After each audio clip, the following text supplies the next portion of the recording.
mi queridísima Santa Elena, mi adorado Los Ríos. No sé, perdonen el retraso en esta entrevista, creo que fue mi culpa, me había olvidado de prender la cámara y yo era que esperaba y escuchaba la publicidad de la radio, probablemente la repetí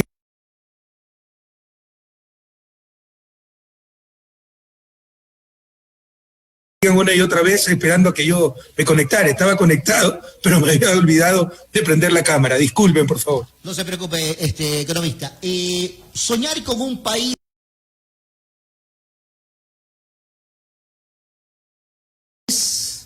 donde la educación sea accesible para todos, soñar con un país donde la salud no tenga privilegios, inclusive en la vacuna, soñar con un país donde la inseguridad no siga enlutando a muchas familias ecuatorianas, soñar con un país donde los servidores públicos no se sirvan del país.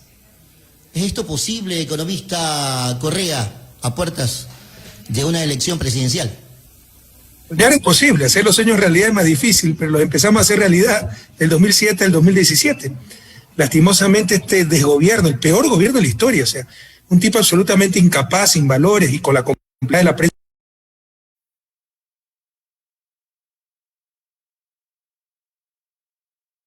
Recuperaremos el futuro. Economista, ¿cómo están esos ánimos? ¿Cuál es la expectativa, la proyección para los resultados de este día domingo 11 de abril? Por una parte, mientras que por otra parte, este fin de semana la candidatura del Binomio de la Esperanza sumó el apoyo. Ponen arriba mínimo 4 puntos, nos ponen hasta 8, 10 puntos, ojalá la victoria sea lo más amplia posible, porque de otra forma nos roban la elección. Usted sabe que ellos manejan consejo electoral, manejan prensa, por eso han podido manejar el pueblo ecuatoriano. Hay una ventaja sólida, jamás segura. Para que sea segura, la ventaja debe ser mayor que los indecisos. Y hay un problema, todavía hay 12 de destruir la confianza del pueblo ecuatoriano. Un cierre de campaña economista que ha sido atípica, con una ¿cómo la van a culminar los candidatos de la Esperanza, el Binomio de la Esperanza, los candidatos de la lista o de la alianza de la 1-5?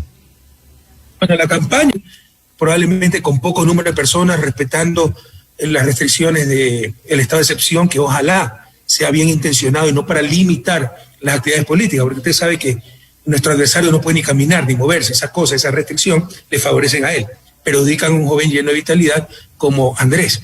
Entonces, pero bueno, confiemos en que están tomando esas decisiones para cuidar al pueblo ecuatoriano y con las restricciones de casos, con las medidas de bioseguridad, se harán cierres al menos en Quito y Guayaquil. Economista, hablemos de temas puntuales. En esta campaña ha sido muy, pero muy visto que la campaña de la lista 21 ha sido justamente, al menos en la provincia de Santa Elena, enfocándose en el tema de la tabla de consumo de drogas. Y están diciendo que esta tabla viene directamente desde su administración. ¿Qué nos puede decir? Mira, yo escuchaba una entrevista de Otto Vera, se llamaba, ¿no? Este bailarín, ¿no? Al alcohólico. ¿Quiere meter preso al alcohólico? No, al alcohólico tiene que llevarlo al sistema de salud, un problema de salud pública. El consumo de droga es un problema de salud pública. Usted no puede meter preso a un consumidor. Tiene que meter preso al productor y luchar contra la producción de drogas y educar. Pero además, las mentiras que se dicen, y por eso nuestros jóvenes no han caído en la droga. La tabla de consumo de drogas recomendada por Organización Mundial de Salud, y les ruego que verifique, es para mayores de 18 años, no para menores de edad. ¿Cómo mienten tanto? ¿Por qué mienten tanto? ¿Por qué juegan con cosas tan sagradas? Entonces, ¿qué es lo que propone Vera? ¿Qué es lo que propone Lazo?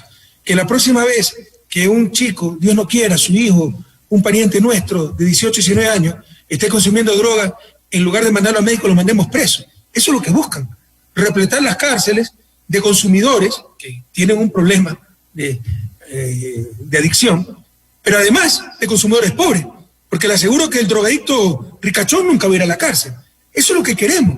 Por favor, busquemos soluciones inteligentes y que se diga la verdad y que no nos roben hasta el sentido común. Le repito, queridos santaelenenses, queridos riocenses, la tabla de consumo de drogas se aplica en muchos países, los países desarrollados, en la mayor parte del mundo, es recomendación de la Organización Mundial de la Salud y enfocado en ¿qué? En que el consumo de drogas no puede ser criminalizado, sino que es un problema de salud pública, debe ser atendido. Economista, pero permítame también darle saludos a la gente que nos escucha en Napo, que también nos están justamente escuchando. Napo, un abrazo a Napo. Economista, siguiendo con lo que usted nos acaba de manifestar, actualmente muchas personas están diciendo de que el culpable que en este caso se haya desarrollado demasiada la delincuencia justamente ha sido el gobierno de la Revolución Ciudadana, porque para eso sacamos a la famosa base de Manta. ¿Cierto eso o no? Pero qué locura, Dios mío. Oye, cuando salió la base de Manta y empezó a ganar mucha eficacia la lucha contra la droga, porque los propios soldados norteamericanos, usted sabe que por ahí les gusta un poquito aquello, ¿no? Y Eduardo Galeano, querido amigo, ya falleció, autor, escritor uruguayo, autor de Las Venas Abiertas de América Latina, decía, en la lucha contra las drogas, las responsabilidades son compartidas. Nosotros ponemos los muertos y ellos ponen las narices. Si las bases militares gringas en suelo patrio fueran la solución en la lucha contra las drogas, Colombia ya no tendría pues drogas si tiene 7 bases militares norteamericanas. Y es el mayor productor de drogas del mundo. ¿Ya hasta cuándo nos engañamos? Y que con nuestro gobierno aumentó la inseguridad. Con nuestro gobierno convertimos al país en el segundo país más seguro de América Latina. Pero si ahí están los indicadores, éramos el decimosegundo, y pasamos al segundo lugar solo superado por Chile, medido por tasa de homicidios por cada 100.000 habitantes. Revisen la estadística. Con todo cariño, señores periodistas, hablemos con datos, porque maltratan mucho la verdad. Dato mata relato, no nos quedemos con el relato de los mentirosos de siempre. Busquemos datos y se derrumban esos relatos muy malintencionados. Nosotros convertimos al país en el segundo más seguro de la región, ¿no? Fue un éxito total nuestro modelo de seguridad, que era el ECO 911, el Ministerio Coordinador de Seguridad, un Ministerio del Interior solo dedicado a la seguridad ciudadana, sectorización, que le llamamos circuito, subcircuito, donde los oficiales ascendían en función de cuánto disminuía la criminalidad en su respectivo territorio. Ese fue un modelo que levantó la admiración a América Latina. ¿De qué aumento de inseguridad están hablando? Con nuestro gobierno, por el contrario, le insisto, convertimos al país en el segundo más seguro de toda América Latina. Ok, hablando de datos, economista, usted, bueno, se me adelantó, al ingeniero Otto Vera Palacio lo tenía, actual alcalde del Cantón Santa Elena, lo tenía para más adelante en la entrevista, pero ya que usted lo ha mencionado, el ex concejal social cristiano en la época de la provincialización, llegó a ser alcalde de la Revolución Ciudadana, luego de un periodo retomó el sillón de la alcaldía bajo las filas del cisnerismo, ahora como usted bien lo ha dicho, tiene movimiento propio, en la primera vuelta se alió con el Partido Social Cristiano, captaron una de las 3 curules correspondientes a la provincia de Santa Elena para el Partido Social Cristiano, enemigo de la provincialización, y ahora pues en esta segunda vuelta apoyando directamente a la candidatura de Guillermo Lasso. Dice el ingeniero Otto Vera que el gran perdedor en la primera vuelta en la provincia de Santa Elena es el correísmo, es la Revolución Ciudadana,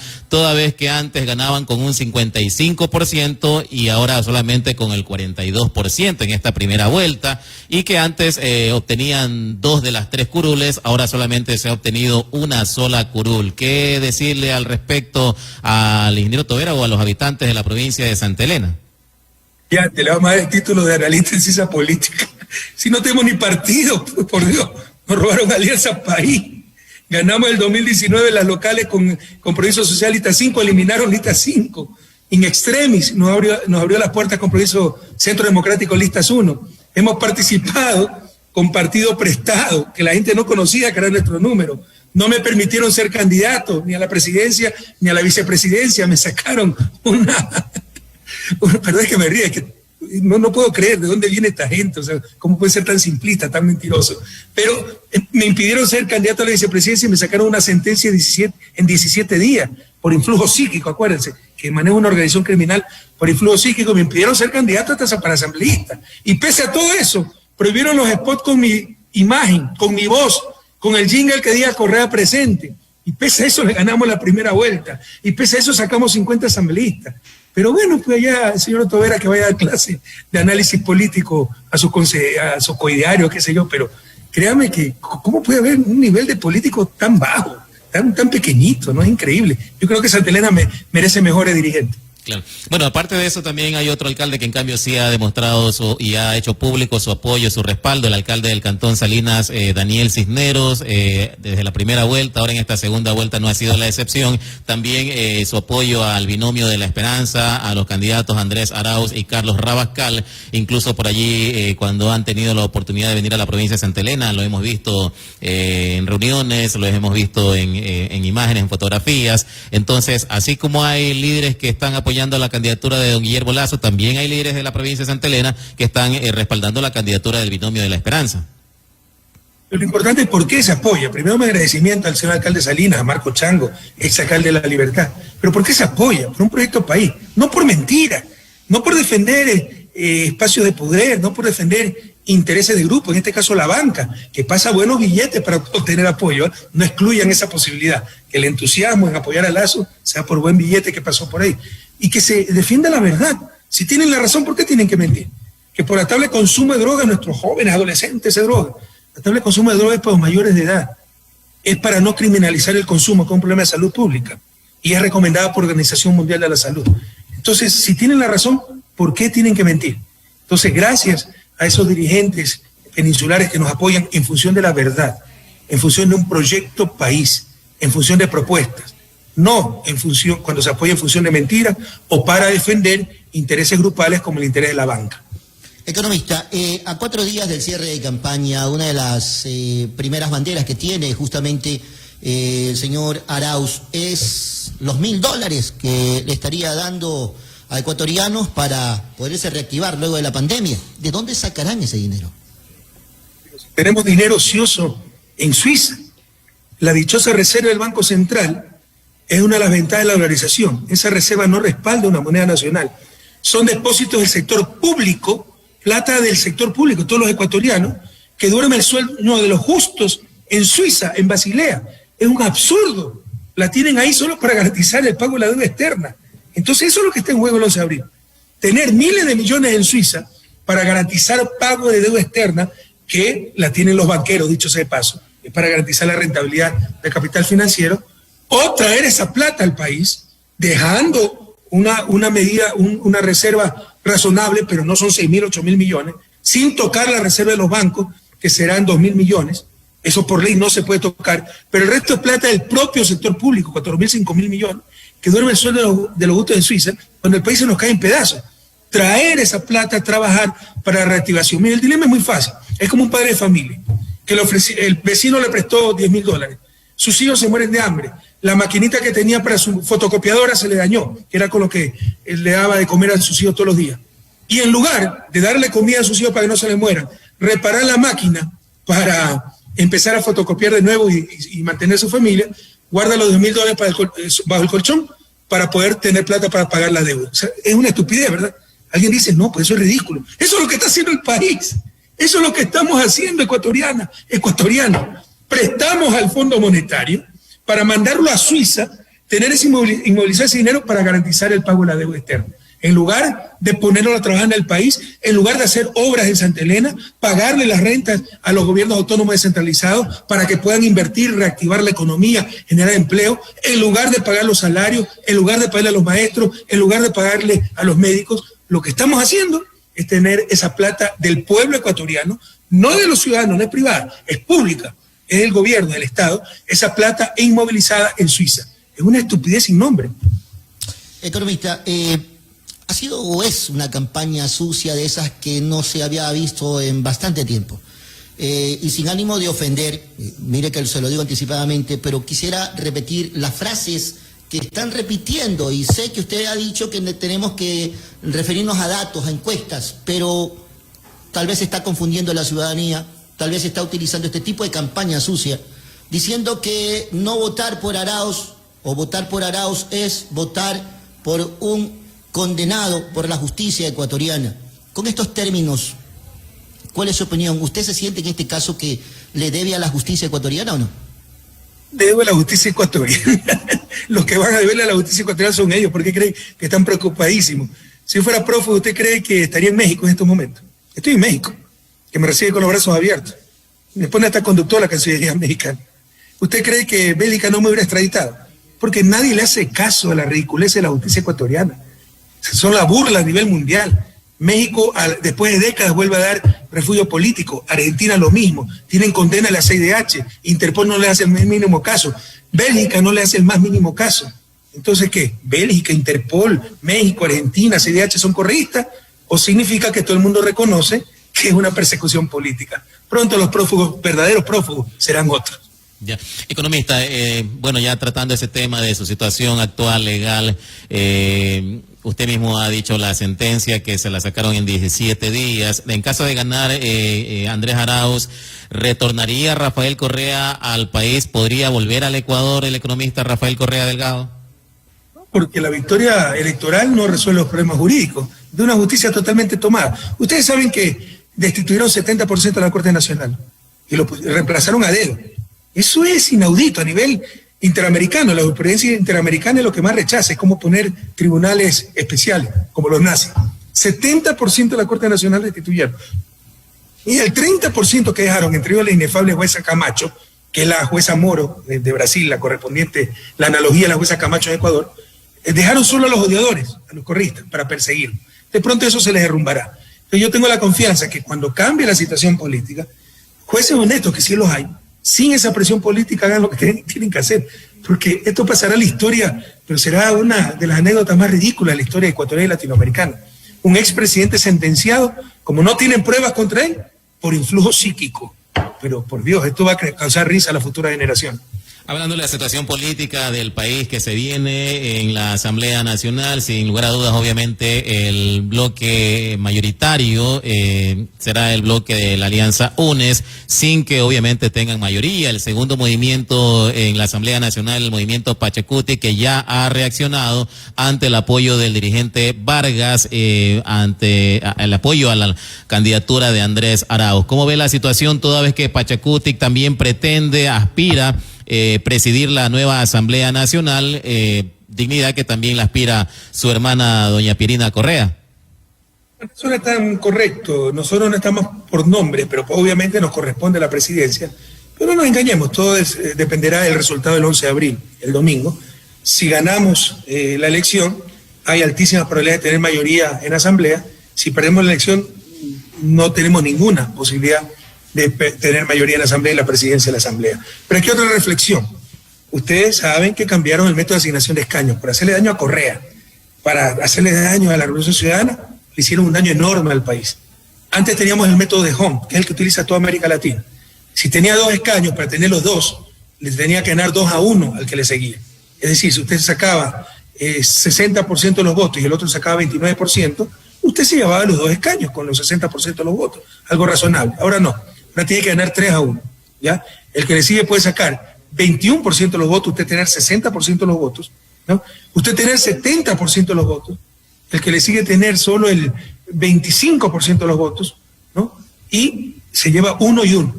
Con eso dispersan los escaños en la Asamblea. Es más difícil tener mayoría, pero perjudicaron a Correa y perjudicaron al país, porque le resta gobernabilidad y potencia la corrupción. Porque ahora va a ser más fácil extorsionar al gobierno de turno, pedir más hospitales. Por supuesto, con nosotros, pues, saben cuál va a ser la respuesta que van a tener. Entonces, le han hecho un gran daño al país, entiendan lo que hemos enfrentado. Con el método de Hunt, nosotros tendríamos 64 asambleístas. Nos faltarían solo 5 para la mayoría. Hubiera sido mucho más fácil obtener mayoría. Pero para hacernos daño a nosotros, cambiaron el método, solo obtuvimos 49, y ahora va a ser más difícil lograr esa mayoría. Eso no es bueno para el país, es malo. Para esta gente no le interesa el país, sino hacerle daño a Correa y mantener sus espacios de poder. De darse en este caso que la voluntad del pueblo ecuatoriano sea que gane el señor Arauz, cuando usted salió del país, o salió del poder, perdón, cuando usted salió del poder, una de las frases era, dejamos la mesa servida. ¿Cuál cree usted que sería en este caso la frase que dejaría el actual presidente de la República?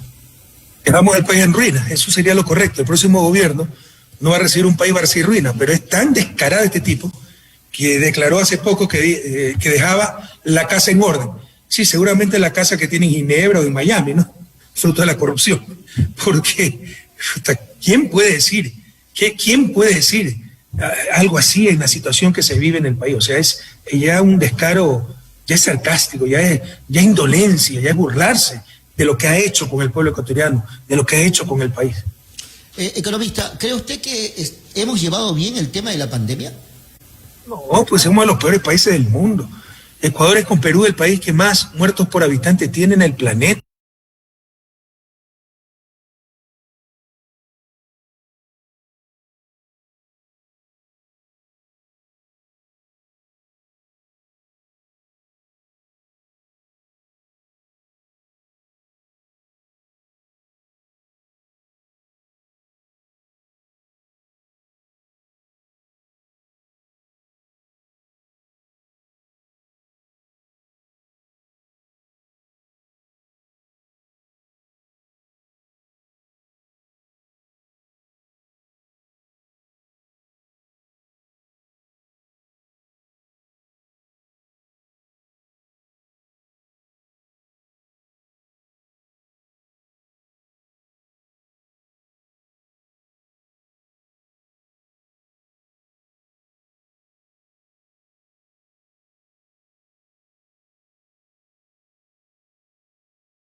Fortalecer los hospitales, las unidades de cuidado intensivo, disminuyeron el presupuesto de la salud, votaron médicos, no compraron un respirador.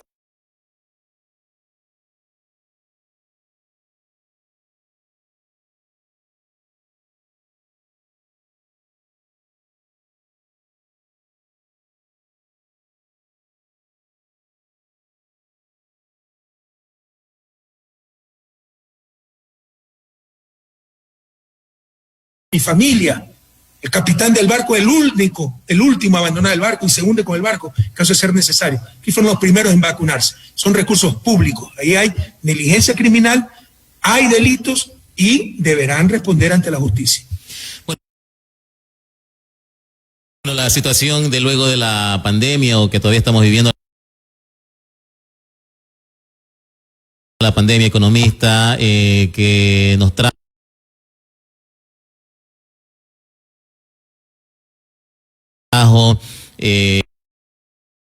para la reactivación económica, una ley humanitaria. Actualmente se está, por tercera ocasión ya el gobierno, el Ejecutivo ha enviado la ley de defensa de dolarización a la Asamblea Nacional, que parece que al fin ya la van a tramitar. En todo caso, ¿cómo ve usted esos proyectos que a la larga no representan ningún beneficio para el pueblo ecuatoriano? Porque igual hubo despidos, desempleo, reducción de sueldo, para nada ni la banca ni las casas comerciales redujeron las tasas de interés a los deudores, a los ecuatorianos. Entonces, ¿cómo ve usted esos proyectos que de alguna manera que benefician a otros sectores, más no al pueblo ecuatoriano, al pueblo humilde, no al pueblo trabajador? Esa es la maldad, esa es la perversidad. Aprovecharon la pandemia, la terrible crisis, la tragedia, no para aliviar la tragedia, sino para entucarnos, perdónenme la expresión, como dicen los jóvenes, el programa con el Fondo Monetario Internacional, el neoliberalismo, el programa de Lazo. Ellos siempre quisieron flexibilidad laboral. Y con la mal llamada ley de ayuda humanitaria, como la llaman la ley de defensa de la dolarización, exactamente lo contrario siempre, ¿no? La ley de explotación humanitaria, la ley para destrozar la dolarización. Entonces, con la mal llamada ley de apoyo humanitario, aprovecharon para volver a la flexibilidad laboral, para poder votar trabajadores. La regla de oro en esta crisis era proteger el empleo nacional. El primero en votar trabajadores fue el gobierno, en plena crisis. ¿Se imagina la indolencia, lo criminal, lo miserable? Mandar al desempleo a padres de familia, madres de familia, en tan terrible crisis. Pero lo que hicieron fue aprovechar, para, perdónenme la expresión, entucarnos el programa con el Fondo Monetario, y ahí están las consecuencias, la terrible explotación laboral. Lo que se hizo entre deudores y acreedores, terrible también. Arréglense entre ustedes. Hoy Lazo, para tratar de ganar el voto de la gente, ya mismo ofrece hasta regalar el Banco de Guayaquil, ¿no? Que va a perdonar deuda, la Madre Teresa de Calcuta. Yo le pregunto a los que nos escuchan, a los empresarios, a los padres de familia endeudados en el vehículo, en la tarjeta de crédito, ¿a quién de ustedes durante tan terrible crisis los banqueros le perdonaron $1? $1. Ahora, como les digo, poco menos que regala el Banco de Guayaquil. No es creíble. Y lo que hicieron fue, en la pandemia, aplicarnos el programa del Fondo Monetario y dejar que los deudores se arreglen con los acreedores, lo cual significaba masacre. Cargarles intereses de mora, multas por no pago e incluso llamarlos en plena crisis a los padres de familia, a la madre de familia, a exigirles el pago para el banco y les cobraban la misma llamada. Eso es lo que hemos vivido todos estos años, todos estos meses los ecuatorianos. ¿Lazo es moreno o Lazo no es moreno? Puesto que Lazo es moreno, pero nuevamente, dato mata relato, pero no, las palabras están de más. Vea la votación de creo en la Asamblea. Vea quién apoyó, aprobó la ley humanitaria. Vea quién se jactaba de que hablaba con María Paula Romo. Vea quién puso al ministro Richard Martínez pues, en el gobierno. Vea quién defendía a Moreno en la protesta de octubre de 2019 diciendo que era el representante de la civilidad. Pero si lo han reconocido, vea quién reconoce que Moreno aplicó su programa. Lo dice Lazo, aplicó mi programa. Pero es obvio, o sea, hablemos con datos, aquí las palabras sobran. Las evidencias son abundantes. Claramente Lazo es Moreno. Economista. Y si a alguien le queda alguna duda, pregúntese, ¿por quién va a votar Lenín Moreno el próximo 11 de abril? ¿Por Andrés Arauz o por Guillermo Lazo? Hagan sus apuestas. Bueno, interesante, ¿no? Interesante pregunta, ojalá que la podamos hacer. Economista, la derecha y la izquierda, dos ideologías políticas que ya vemos que en la actualidad, por ejemplo, el movimiento Pachacuti, que días anteriores había dicho que apoyaba justamente la candidatura del señor Arauz, Diario El Universo ya postea de que no es así, de que las bases están por votar nulo. Vemos una izquierda democrática con el señor Hervas que está apoyando pues a otra ideología política. ¿Qué tan saludable es esto de ideologías políticas en la actualidad, economista? No es muy saludable, porque se debaten principios. El problema es que primero en la política ecuatoriana prevalecen las vísceras antes que la razón y analizar la política ecuatoriana en una sola dimensión es un error. Hay que analizarla en varias dimensiones, por ejemplo regional, por ejemplo étnica. Pachacuti es sobre todo un movimiento étnico que defiende, y ojalá correctamente, los intereses del pueblo indígena. Yo creo que no lo está haciendo correctamente, y aspiro a que lo haga correctamente, pero ahí hay tendencia derecha, izquierda, centro y legítima, ¿no? Es un movimiento étnico básicamente. Lo que sí es que sí hay membretes que no corresponden a la realidad, ¿no? Izquierda democrática se retornó a izquierda democrática, o al menos Hervas es la neoliberal de la izquierda democrática, lo cual es una contradicción, porque no sería izquierda, ¿no? Entonces yo creo que por el contrario, la ideología está más vigente que nunca, hay una fuerte lucha, es el gran desafío de la humanidad. Nos ha dominado en las últimas décadas el capital, sobre todo el capital financiero. La ideología de izquierda, el progresismo, se basa en el ser humano, y esa es la lucha, la supremacía del ser humano sobre el capital. Yo creo que está más vigente que nunca las ideologías, pero analizar la política ecuatoriana en una sola dimensión, la ideológica, es un error. Por ejemplo, alguien de izquierda de la costa va a estar más cercano a alguien de derecha de la costa que a alguien de izquierda de la sierra. O sea, la cuestión regional también marca mucho la política ecuatoriana. Muy bien, entonces las opciones que está manejando el señor Lazo, viendo pues la ideología política, sería extremadamente de privatización o no, porque hemos escuchado muchas cosas que al parecer lo privado quiere trabajar mejor que lo estatal. Dato mata relato. Vean el programa de gobierno de Lazo, hay que reconocerle, lo ha escrito, está escrito que quiere privatizar la salud, llama delegar los servicios de salud al sector privado, lo llama bonito, eso se llama privatización. Quiere privatizar el IES, los fondos privados de pensiones, el sistema chileno. Todas las protestas de hace 2 años en Chile, 2019, fueron contra ese sistema perverso. Ya Chile quiere salir del sistema de administradoras privadas de fondos de pensiones. Eso es lo que propone Lazo. Pero hay que leer el programa de gobierno. Han hecho unos videos muy bonitos con una muy buena presentadora donde se explica esto. Pero lee el programa. No es que opina, lee el programa de gobierno y se lee ahí cómo quieren privatizar la salud, cómo quieren privatizar la seguridad social, cómo quieren privatizar las empresas públicas. No hay dónde perderse. Esta gente quiere hacer el negocio con el patrimonio de todos los ecuatorianos, con los derechos de todos los ecuatorianos. Lazo es un neoliberal, ¿no? Pero un neoliberal a ultranza, ni siquiera un neoliberal con matices como los social cristianos. Y hay que reconocer, lo ha escrito, solo hay que leer su programa de gobierno. Y hablando de programas de gobierno, mi estimado economista Rafael Correa Delgado, expresidente de la República, la situación en el país con el tema de la pandemia, hospitales que están al 100%, las unidades de cuidados intensivos, no hay camas UCI como se las denomina, hay personas que están en lista de espera en Quito, en Guayaquil, en Manabí, la situación está crítica. ¿Cómo se manejaría el tema salud en el gobierno de Andrés Arauz en caso de que llegue a ganar? Imagina, nosotros incrementamos 4.400 camas hospitalarias en nuestro gobierno. A eso le llamaron elefantes blancos. Gasto público, populísimo. ¿Se imagina la situación sin esas 4.400 camas? Los Ríos nos está escuchando, ¿no? Los Ríos es la cuarta provincia en población, cuarta o quinta provincia en población, entre las 5 provincias más pobladas del país, ¿no? Antes de mi gobierno no había una cama de cuidados intensivos en Los Ríos, en una de las 5 provincias más pobladas del país. Ahora tiene cama de cuidado intensivo en el hospital de Baboyo, en el hospital de la Seguridad Social, en Quevedo. Imagínense si esas camas de cuidado intensivo, lo que sería la pandemia. Gracias a Dios, fuimos populistas, gasto público, creamos esos elefantes blancos que se llaman hospitales para salvar vidas. Hay que continuar con esto. La salud es un derecho, no una mercancía. No podemos aceptar lo que dice Lazo en su programa de gobierno, léanlo por favor, delegar al sector privado servicios de salud. En otras palabras, el que tiene plata se puede atender, el que no se muere. La salud es un derecho, no depende de cuántos dólares tengas en tu bolsillo. Hay que defender la vida, y si eso no hemos aprendido con esta pandemia, no hemos aprendido nada.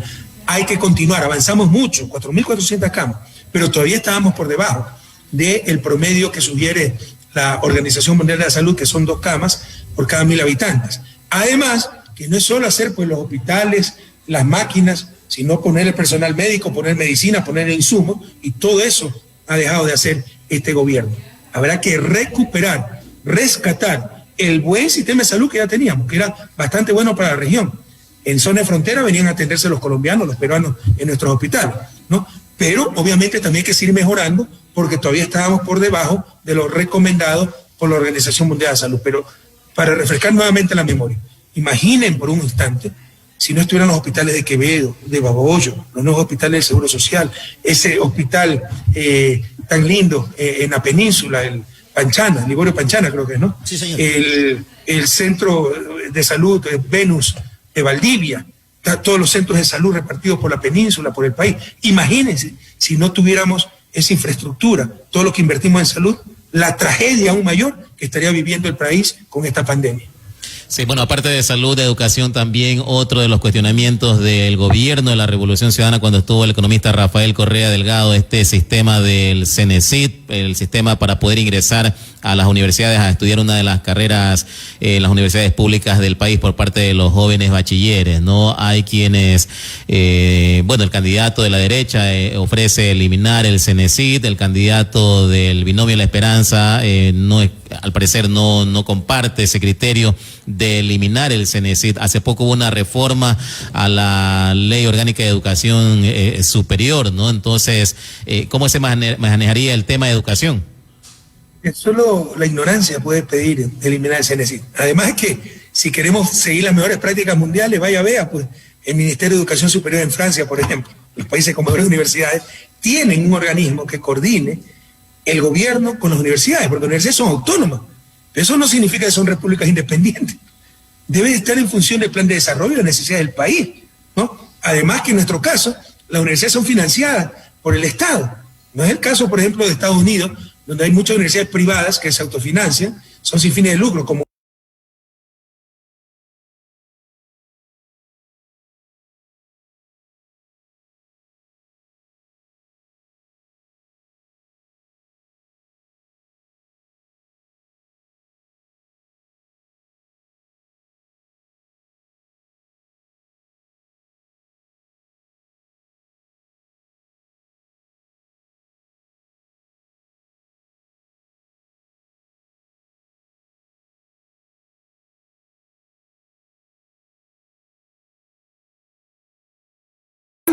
eso es lo que queremos ecuatorianos. El problema no es el examen de ingreso, el problema es la falta de cupos, y para eso hay que aumentar cupos y para eso hay que aumentar presupuesto, y este gobierno redujo el presupuesto de universidades, con el apoyo de Lazo, con el apoyo de Creo. Esa es la realidad. No les interesa universidad pública. El secretario de Cenecit, lo que quiere eliminar, es dueño de universidades privadas.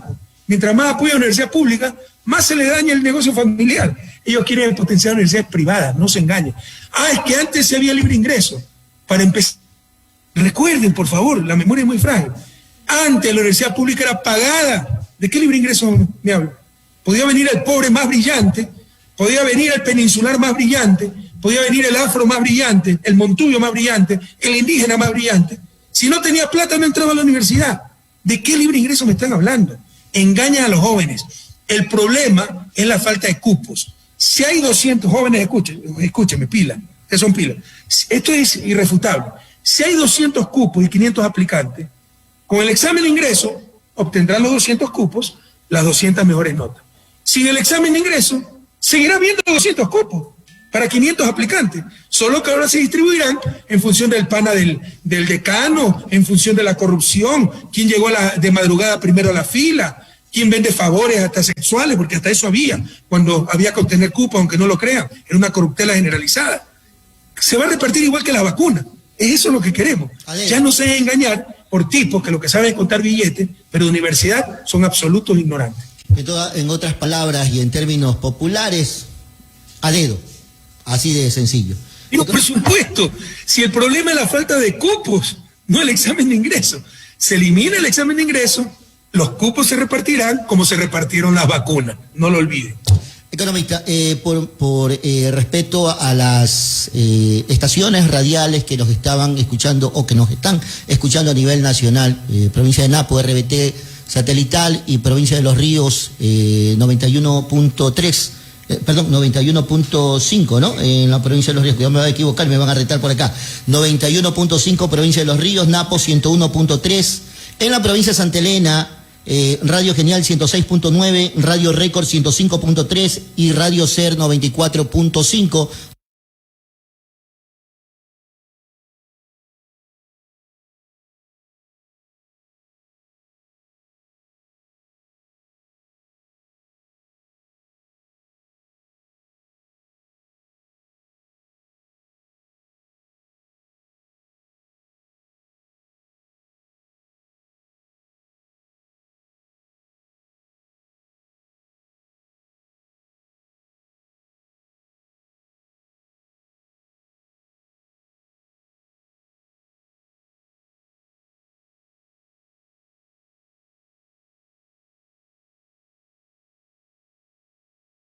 Provincia de Los Ríos, Napo 101.3, en la provincia de Santa Elena, Radio Genial 106.9, Radio Récord 105.3 y Radio Ser 94.5, además de la 91.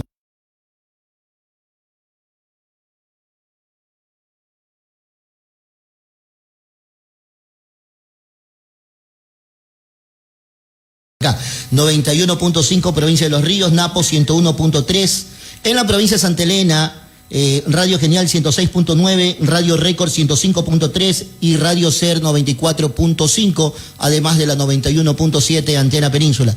Economista. El peninsular que se tiene que mover permanentemente entre Santa Elena, Salinas, La Libertad y Guayaquil, pague por cada viaje $4. Eso es inadmisible. Otra cosa es el turista que va una vez por mes a la península, ¿no? Entonces se podría pagar ese peaje. Pero en esta clase de sistemas siempre hay exoneraciones para los usuarios frecuentes, los residentes que tienen que utilizar la carretera todos los días. Es un absurdo esa gente hacerle pagar $4. Entonces no estaría de acuerdo con el valor del peaje. No, de ninguna manera. Y hasta donde recuerdo, nosotros no negociamos el valor del peaje. Hay que revisar muy bien eso, porque conociendo a este gobierno, regaló todas las ganancias a la empresa. Ok, bueno, esta concesión se la dio justamente en su administración, por eso le hacía referencia. La concesión, pero hasta donde recuerdo, puede estar equivocado, cuidado, puede estar equivocado, no recuerdo todo. Claro. Hasta donde recuerdo no se estableció el peaje. Ok, pero en todo caso se estaría revisando de darse el caso de que gane el señor Arauz, ¿o no? Por supuesto. Ok, listo. Aparte de eso, usted minutos atrás habló de elefantes blancos. Y en la provincia de Santa Elena, no por querer recordar en este caso, obras que se hicieron en su gobierno, pero es una realidad cruda de la provincia de Santa Elena. Tenemos un aeropuerto que justamente el fin de semana en Salinas pasábamos para la playa de Punta Carnero y pudimos ver que desde afuera, pues no podemos ingresar, desde afuera pudimos ver cómo su cerca ya no está, ya no vale, se vino abajo. ¿Qué cosa? ¿La cerca? Sí, la cerca, solamente hablando de la cerca, el cerramiento en este caso, la valla que impide que las personas ingresen al aeropuerto. Y si hablamos de la infraestructura dentro también,